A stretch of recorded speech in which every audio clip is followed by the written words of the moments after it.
मराठी 1500 वर्षांहून जास्त इतिहास असलेली भाषा, छत्रपती शिवाजी महाराजांच्या वारशाचं प्रतिनिधित्व करणारी भाषा, महाराष्ट्राची ओळख घडवली अशी भाषा, तरीही स्वतःच्याच भूमीत अस्तित्वासाठी झगडणारी भाषा मराठी भाषा। पण मराठी माणसाची ओळख देशस्तरावरती कशी आहे?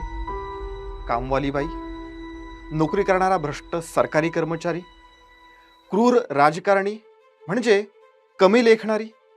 मराठी माणसालाही आपण मराठी असल्याचा अभिमान वाटत नाहीये, कारण तो घराबाहेर पडला की हिंदी किंवा मग इंग्रजीतून बोलायला लागतो।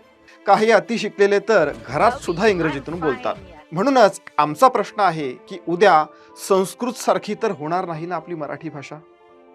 याच विषयावरती चर्चा करूया या व्हिडिओमध्ये। So stay connected.